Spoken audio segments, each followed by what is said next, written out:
Today we embark on a journey to the enchanting city of Durham, its majestic hilltop castle and awe-inspiring cathedral, both standing strong for over 9 centuries, overlooking the picturesque River Wear. Join us for a leisurely stroll along the riverside where we can soak up the beauty in our surroundings. Step into its historic centre and venture into the quaint and narrow cobbled streets lined with charming shops. We will visit the magnificent cathedral, immersing ourselves in the city's incredible history. Whilst not everything may have gone to plan, Durham was an intriguing and unforgettable destination for a day or two's stay. Welcome to the enchanting city of Durham.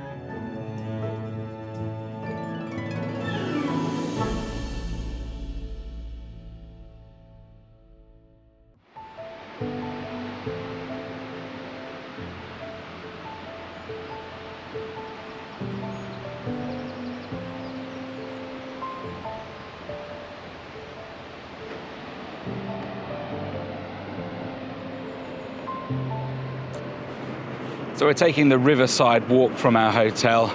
We're staying just outside town in the Radisson. It's a short walk along the river by the cathedral and the castle. It's quite picturesque as we come in.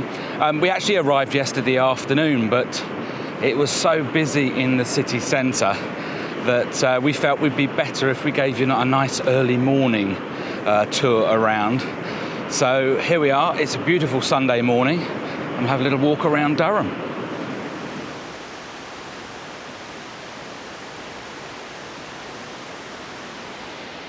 The River Wear is a defining feature of Durham, winding its way through the city and shaping its history and landscape. It hugs the city on 3 sides, and the hilltop centre was the perfect spot for a castle built by William the Conqueror in 1072. The cathedral came later, beginning in 1093, to house the shrine of St Cuthbert, which we'll talk more about later.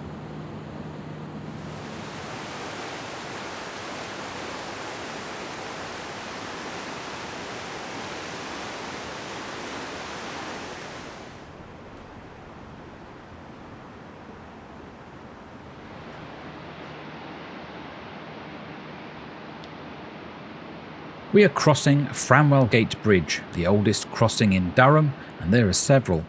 It's the oldest surviving bridge across the River Wear in the city, with construction beginning after 1400. It actually replaced an even earlier bridge built around 1120 by Ranulph Flambard, a powerful bishop of Durham. Sadly, that bridge was destroyed by a flood in 1400. In the past, the bridge had a defensive gateway and tower at its eastern end. These were demolished in 1760 to improve traffic flow across the bridge.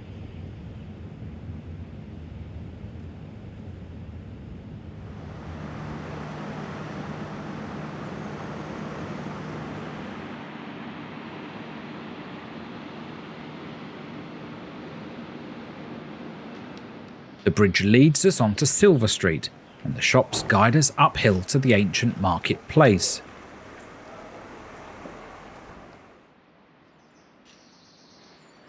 Centuries ago, this was full of pilgrims' inns and taverns. Its name may have derived from the presence of a silversmith or a bishop's mint, no one really knows. The street is now an eclectic mix of independent boutiques, specialist shops and well-known brands. Most of the buildings have more modern 19th century facades, but occasionally you can still spot a medieval building still intact, reminding us of its centuries-old past.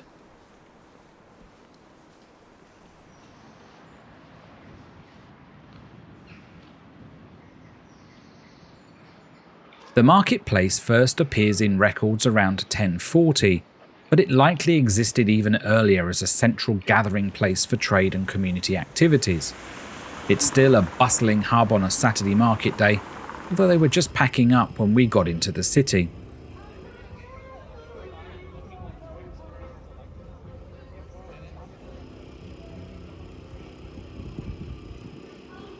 It was much quieter on the Sunday morning, giving us more room to see everything.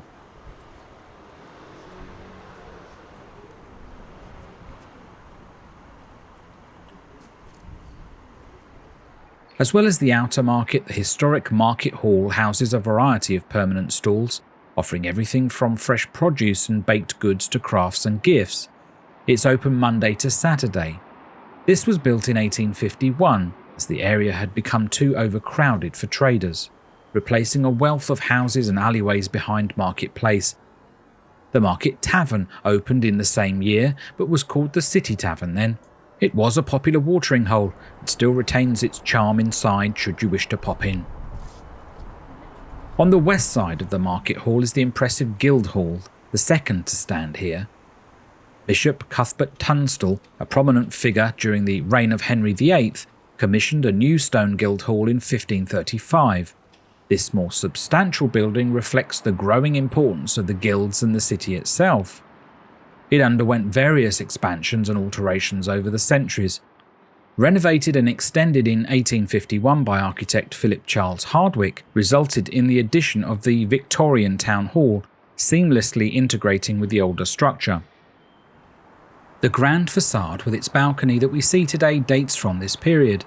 The hall continues to serve as a civic space hosting meetings, events and ceremonies.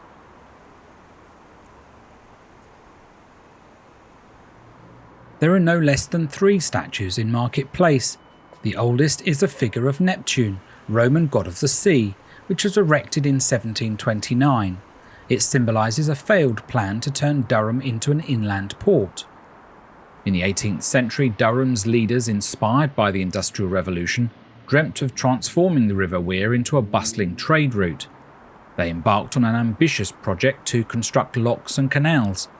However, the challenging river conditions, escalating costs and the rise of the railway ultimately led to the project's demise. Neptune remains as a curious reminder of this failed endeavour. This is the imposing equestrian statue of the 3rd Marquess of Londonderry, erected in 1861. This larger-than-life monument commemorates a prominent local figure who played a key role in developing the Durham coalfields and held significant political and military positions.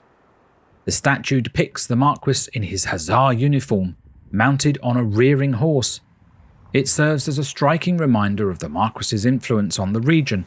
However, it has also sparked controversy over the years, with some criticising the glorification of a figure associated with oppressive practices.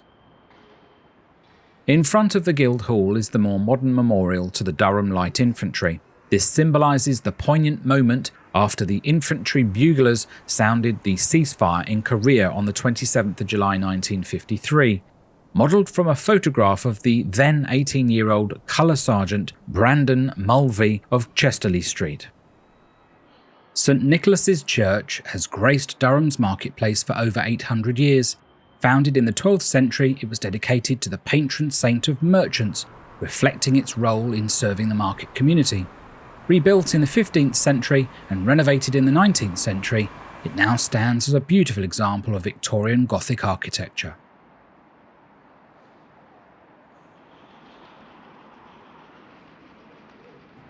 We've joined Sadler's Street on our way uphill towards the castle and cathedral. This street is another busy thoroughfare on a Saturday, with a mix of shops and cafes, a far cry from when it was known for leather goods like saddles for horses and shoemakers. It later became famous for its theatres, with no less than 3. One was behind the inn on the right, called the Shakespeare, accessed via Moatside Lane.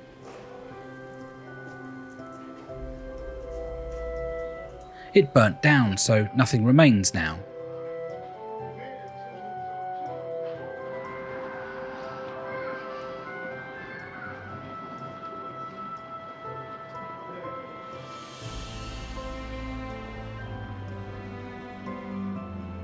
The other 2 were down a dingy vennel by the river called Drury Lane.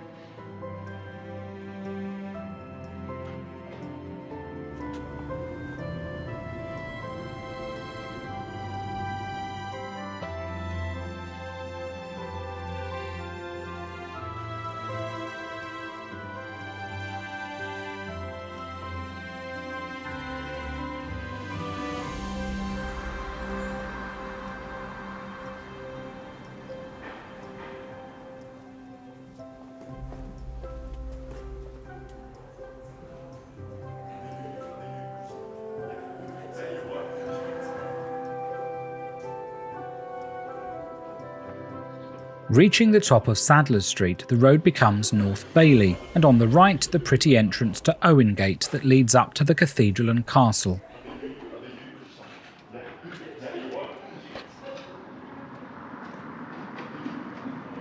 You can just see the cathedral in the distance.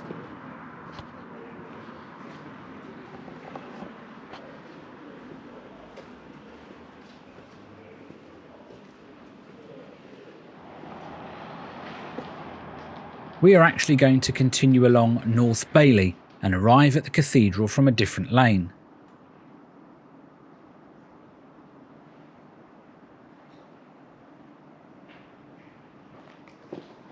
North Bailey is part of a larger area known as the Bailey. This name comes from its origins as the outer Bailey of Durham Castle, the fortified area beyond the main hilly mound that we're walking around now.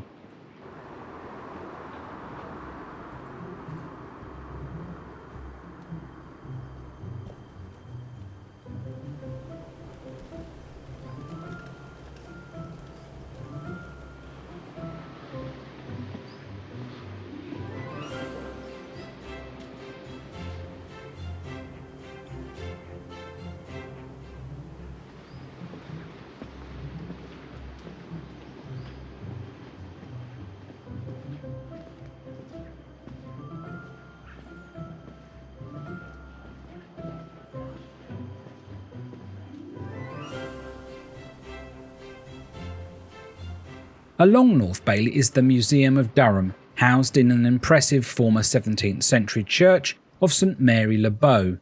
We had hoped to go inside to explore more of the city's history, but sadly it's currently closed for renovations with no time frame to reopen at the time of this video going live.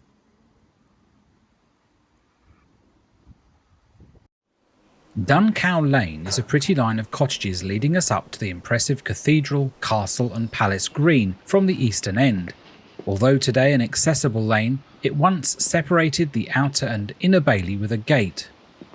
If you watched our Northumberland series, and specifically the Holy Island of Lindisfarne, then you will know about a monk, bishop and hermit called Cuthbert, who became one of Northern England's most venerated saints. His shrine on the island attracted pilgrims and brought wealth and prestige to the area. Viking raids that started in 793 displaced the monks, who sought protection inland, taking the remains of St Cuthbert with them. They moved several times over the centuries, all the while protecting the remains, ending up in Ripon in 995 AD. If you want to know more about St Cuthbert and the origins of Christianity in Northern England, there will be a link at the end to our Lindisfarne video.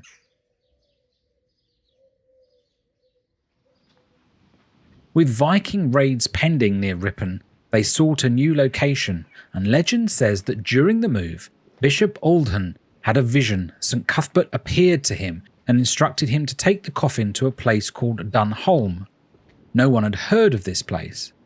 After several days of travel, a passing milkmaid mentions she had lost a dun cow and had last seen it in Dunholm.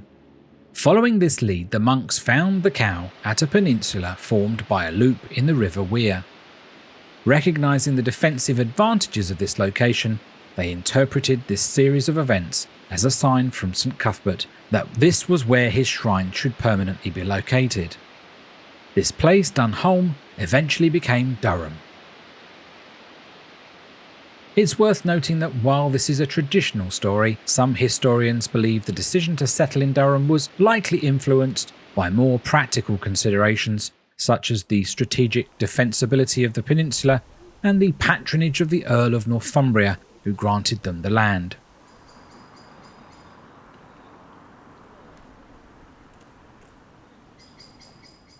When the monks arrived with St Cuthbert's relics, Durham was a relatively underdeveloped site. They quickly set about building a temporary shelter for the shrine, which was likely a simple wooden structure. This is often referred to as the White Church. This transitioned from a modest shelter for the shrine to a more established church, setting the stage for an ambitious construction project that would become Durham Cathedral, beginning in 1093 on the orders of William the Conqueror. It was subsequently completed in 1133, although additions and modifications continued for centuries afterwards.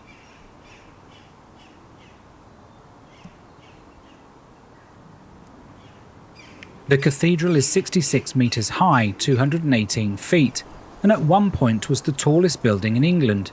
Both the cathedral and castle are UNESCO World Heritage Sites.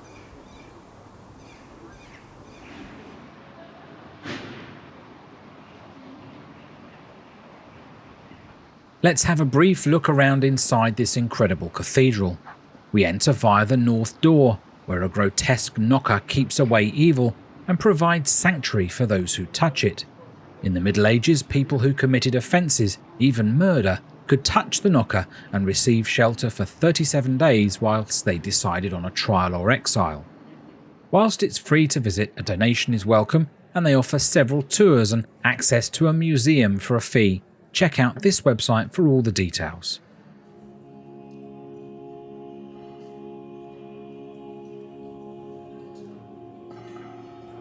At the western end of the cathedral, just inside the main entrance, is the Galilee Chapel, which was built after the main church and architecturally is a very different space.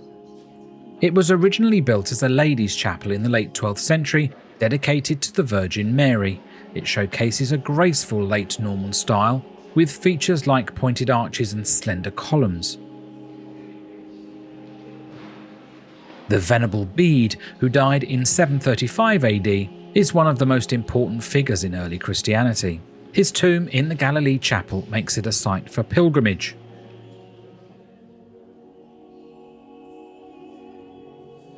You may notice faint traces of medieval wall paintings, offering a glimpse into its original decoration.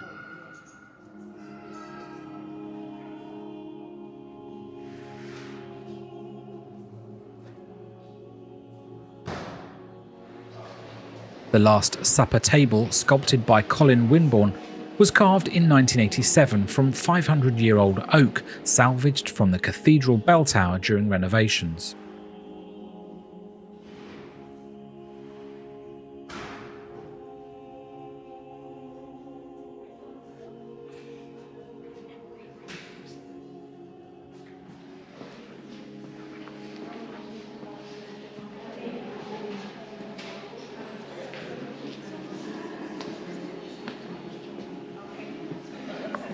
Father Bernard Smith, a renowned German organ builder, crafted the magnificent Durham organ in the 17th century. It was replaced in the 19th century, but the ornate case remains, showcasing his exquisite oak carvings with cherubs, swirling motifs, and floral flourishes.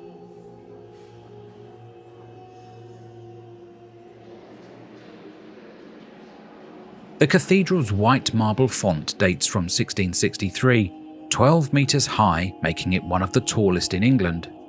Bishop Cossin commissioned James Clement, a local architect, to build it.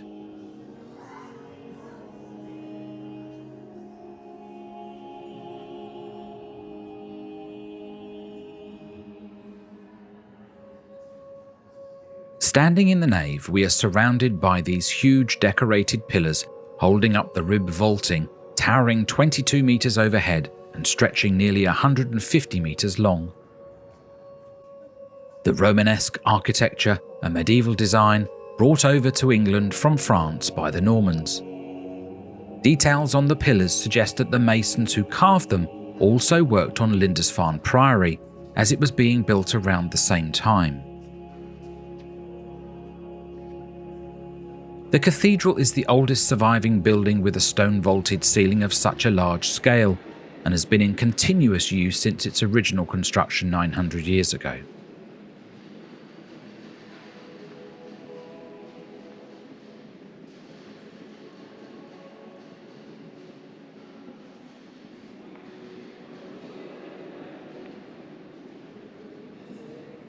This memorial is to the much-loved schoolmaster, the Reverend James Britton.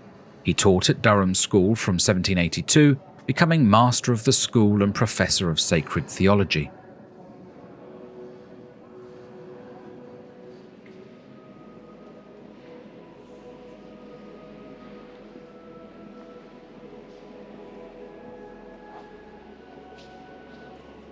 Standing in the middle crossing at the central tower, the lower part is known as the lantern, as it has windows bathing the cathedral in light. You can pay to walk up the 325 steps to the top of the tower for views across Durham.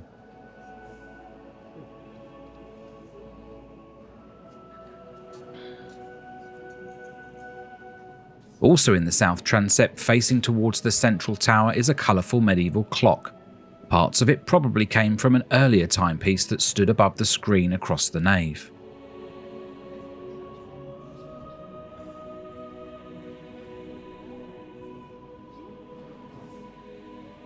Durham Light Infantry Chapel commemorates the service and sacrifice of the local soldiers.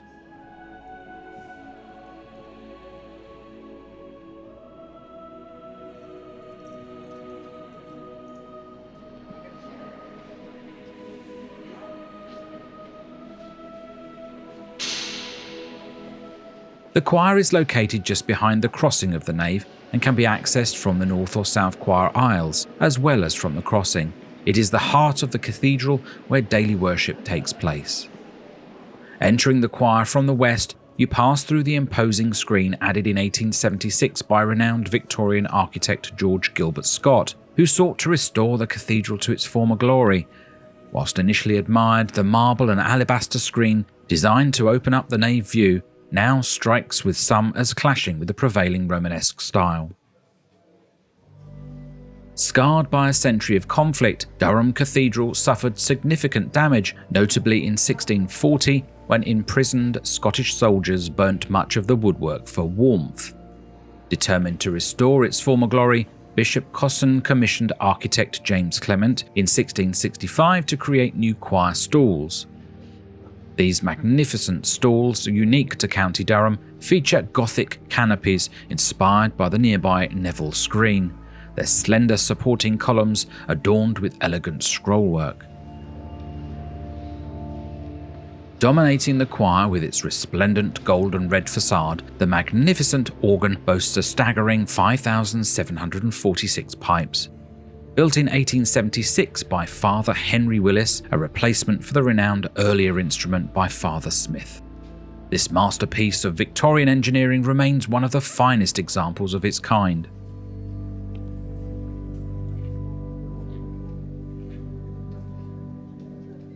On the south side of the choir is the tomb of Prince Bishop Thomas Hatfield, completed in the year of his death in 1381. Hatfield was one of the longest-serving prince bishops, holding office from 1345 to 1381. Above his tomb is the cathedra, the official seat or throne of the bishop, a symbol of authority and teaching. To the south of the bishop's throne is the Millennium Window. It is a celebration of 1,000 years since St Cuthbert's shrine arrived at Durham Cathedral and the founding of the Diocese of Durham in 995 AD. Opposite the bishop's throne on the north side of the choir is a monument to the much-loved Bishop of Durham, Joseph Barber Lightfoot. Behind the high altar on the east side of the choir is the magnificent Neville screen. Completed in around 1380, it took 7 years to build and each piece was carefully shipped north from London. Above it is the incredible rose window, which was sadly quite difficult to get a decent shot of. Badly damaged by a storm in the 1770s, the window was partly reconstructed in the 1790s, and the present window was designed and made by Clayton and Bell in 1876. Although the stained glass windows appear vibrant and captivating, they are relatively modern. Cromwell's forces shattered the originals during the 17th century Civil War. The windows seen today date back only to 1869, although some ingeniously incorporate surviving fragments of the medieval glass, offering a tangible link to the cathedral's turbulent past. The Chapel of the Nine Altars was built between 1242 and 1280 to accommodate the large numbers of pilgrims arriving to visit St Cuthbert's shrine. Today there are 3 working altars dedicated to St Margaret, St Hild and St Aidan. They are used regularly in worship.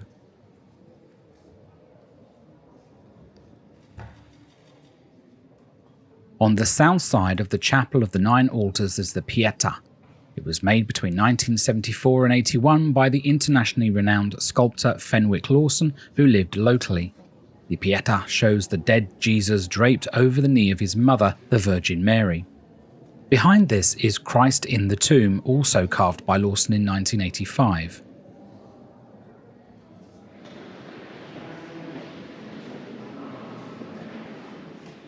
We have reached the resting place of St Cuthbert, buried beneath a stone slab bearing his name in Latin. You can access the shrine via the stairs in the Chapel of the Nine Altars. In 1539, Henry VIII ordered the dismantling of St Cuthbert's shrine, stripping it of its riches.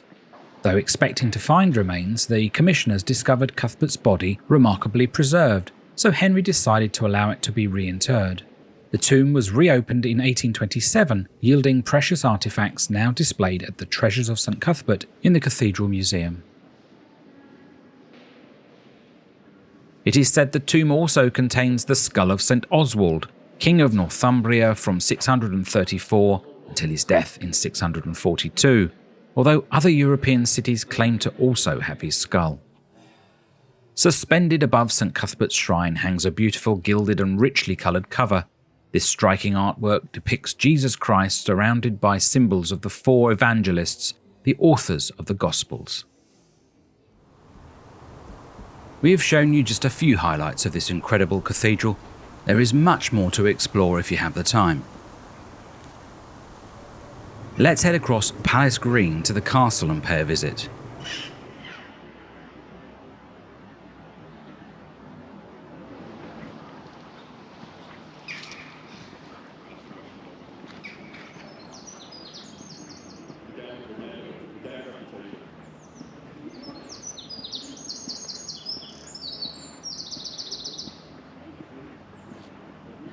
Well, we're really not having a lot of luck this trip. The Durham Museum was closed, and now the castle's closed today for an event.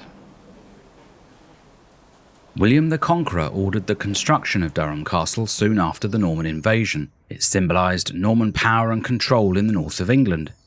For centuries, the castle served as the residence of the Prince Bishops of Durham, who held significant religious and political authority in the region. In 1837, the castle was granted to the newly founded Durham University by Bishop William van Mildert. Today, as well as being a tourist attraction, it is still a functioning part of the university, providing accommodation for over 100 students.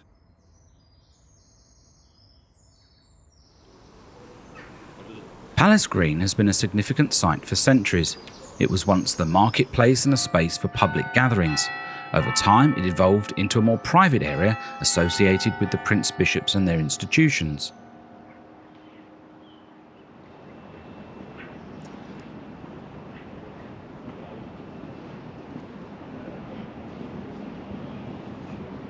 The green is surrounded by stunning architecture, historical buildings owned and maintained by Durham University. It's a vibrant hub for university life, often used for events, ceremonies and student activities. There was a Palestinian support demonstration going on during our visit.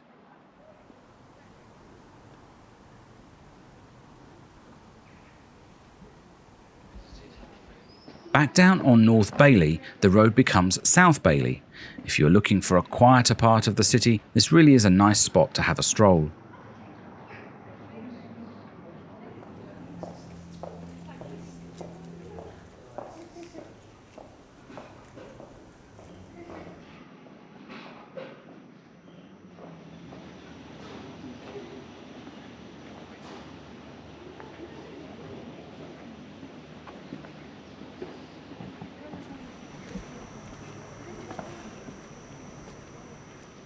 Tucked away off the South Bailey is St Mary the Less, a historic church with 12th century origins, though much of the current building is from the 1800s. Its name likely distinguishes it from the cathedral, which is also dedicated to St Mary and St Cuthbert. Now serving as St John's College Chapel, it offers a peaceful retreat.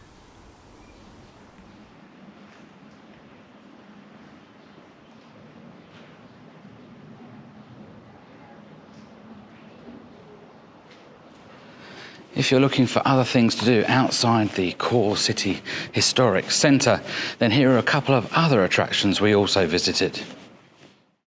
Just an 18-minute walk from our current position takes you to the Oriental Museum or the Botanic Gardens. We chose the Oriental Museum, which is free to enter and takes you on a journey through Asia and North Africa, entirely dedicated to the art and archaeology of these regions. You'll find artifacts from ancient Egypt, China, Japan, Korea, India, and more.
Further afield, but just an 18-minute drive from Durham Centre, is Ushaw Historic House, Chapel and Gardens. Open daily with a £10 entrance fee, you can explore the former Catholic seminary founded in 1808, training generations of priests for over 200 years before it closed in 2011. The vast estate boasts beautiful gardens, woodlands and a variety of architectural styles from Georgian to Victorian Gothic. You can discover a remarkable collection of 14 chapels, each with their own unique character and history. But the most fascinating link for us was to the Pugin family, renowned for their work in the Gothic revival style. Augustus Pugin, famous for designing the Palace of Westminster, also created the wonderful St Cuthbert's Chapel here at Ushaw.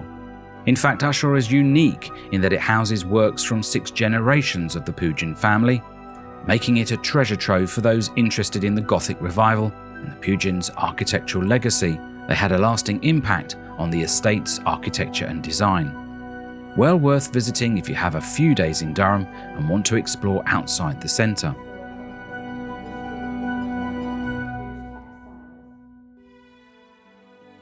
Also just 25 minutes drive from Durham is Beamish, the Living Museum of the North. We featured this in an hour-long special video a few weeks ago. Immerse yourself in 200 years of history from the 1820s right up to the 1950s. It's an incredible day out, and you can find out all about the eras and history of this museum by watching our Beamish video. The link will be at the end.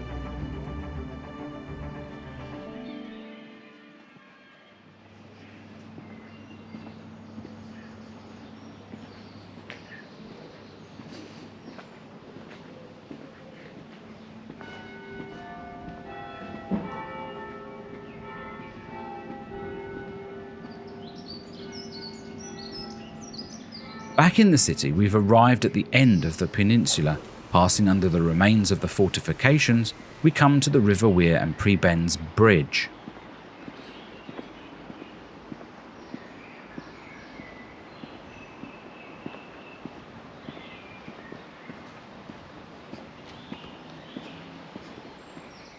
It was built in the 1770s, replacing an earlier footbridge washed away by floods. It was designed by George Nicholson. He was the architect to the Dean and Chapter of Durham Cathedral. Originally it served as a private road for the Dean and Chapter to access areas south of the river.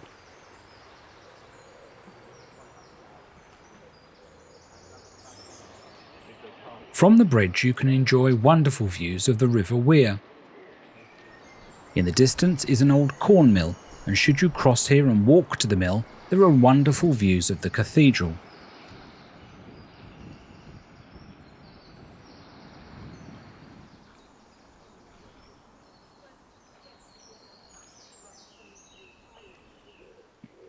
We'll stay on the peninsula side and take a walk along the riverbank path back into the city centre.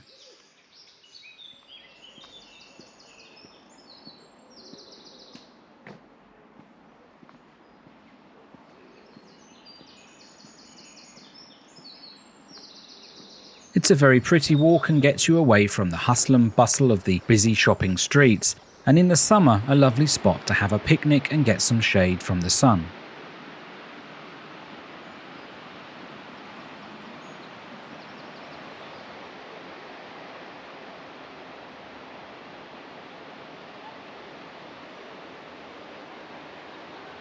Opposite the corn mill is the derelict old fulling mill. A mill has existed on this site since the Middle Ages, possibly for grinding grain, but by the 15th century it was definitely a fulling mill, a crucial component in the wool industry. Fulling involves cleaning and thickening woven wool with water and fuller's earth, a type of clay, to make it denser and more durable. In the late 1970s it was a small museum, but is now sadly in a sorry state.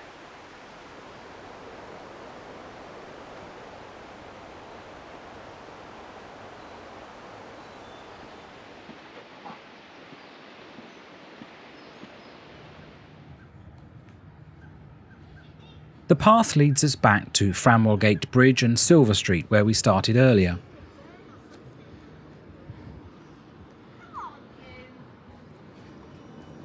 An area we've yet to explore is down by Elvet Bridge, which leads on to Old and New Elvet.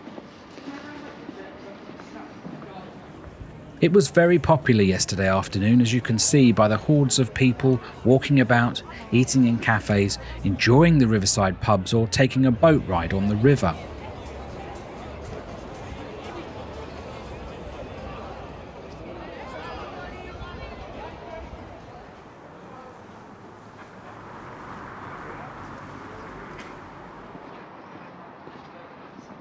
I wanted to highlight the Tin of Sardines, the smallest gin bar in Durham, aptly named as it's tiny inside with just a few spaces for people.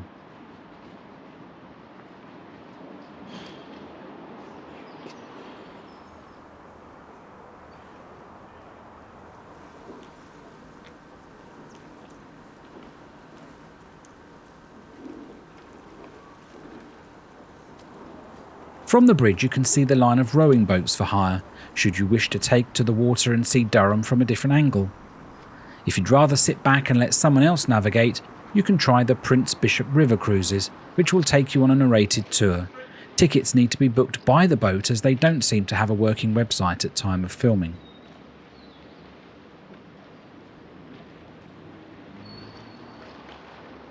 The road crossing opposite on New Elvet Road is a good spot to look back at the old bridge and see the castle keep popping through the trees. Let's just have a quick look at the map to see where we've been. We're now crossing the Elvet Bridge, which takes us on to Old and New Elvet. Elvet is a historic area on the opposite side of the River Wear from Durham Cathedral. It's known for its mix of medieval and Georgian architecture, academic institutions and green spaces. Its name derived from Old English words suggesting a meaning of either Swan Stream or Swan Island, and the Swan and Three Cygnets pub is a nod to that name.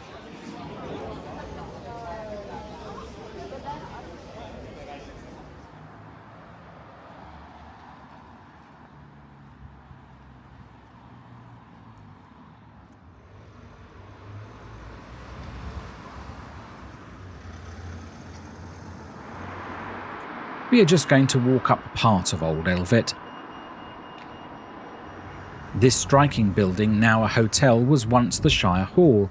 It was built in 1898 as the headquarters of Durham County Council.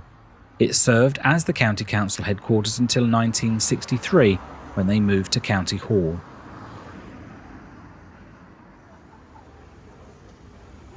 Further up the road is the very sweet Dun Cow, reportedly the oldest pub in Durham City, taking its name from the story associated with the monks of Lindisfarne.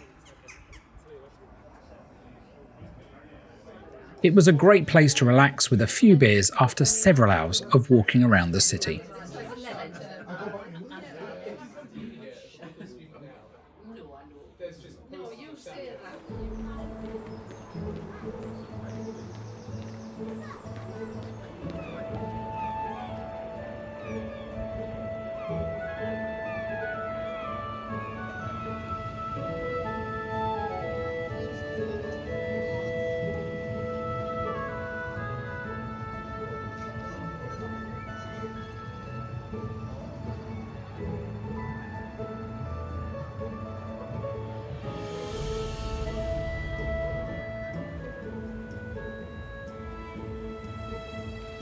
So that's it from Durham city centre and the historic cathedral. Hope you enjoyed our walk around. It's certainly been a lovely morning here, and doing it early before it gets busy certainly has been a bonus. Thanks so much for watching. We'll see you again on the next video. Do subscribe if you haven't done so far. Thanks for watching. Bye bye.